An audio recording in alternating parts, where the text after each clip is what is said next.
Hi guys, Nick Jenkins here over at eXp Realty. If you've been following the market, you know it's an incredibly competitive market right now. Today I want to talk about how a buyer can set themselves apart and actually win a home in this market.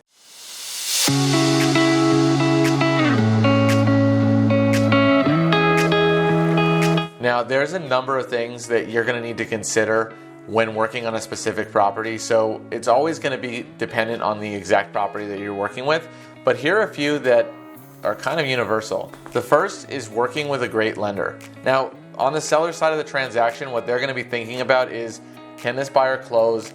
Will this buyer close on time? And are we going to get our money, right? So working with a great lender who's on top of communication, who has your file updated and all their ducks in a row, and that has a good reputation in the marketplace is going to make a huge difference in the seller's decision to go with your offer or go with another offer. The second thing to think about is waiving contingencies. Now, each property is going to be different for its specific situation, but if you're able to do more of your due diligence before you write the offer and be secure and still waive some of those contingencies, it's going to put you in a much better position to actually purchase that home and get your offer accepted if you're able to waive more of those contingencies. You need to understand the risks of doing this, so consult with your agent about it, but this is a very important thing to consider doing in this market. Third, cash is king. Now, don't worry, you don't have to purchase a house with cash.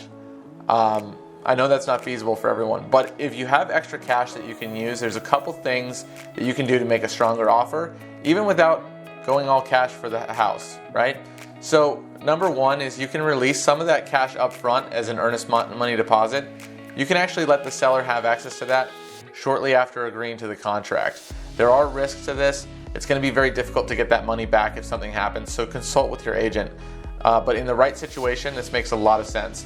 The second is offering cash over and above the appraised value. Again, there are some risks to this, so consult with your agent. But these are two things that are happening very often in the marketplace right now, and it doesn't take having a full cash offer to be able to do these things. The bottom line is, there's a lot of ways that you can make your offer better, and it's going to vary specifically on different houses, but consult with your agent and understand exactly what the risks are and how they can help you get an offer accepted in this market. It's very, very competitive, and you don't want to be writing 20 offers before you get your house accepted. So feel free to reach out if you have questions or if you'd like to chat a little bit more about this. My information is below, and thank you so much for watching.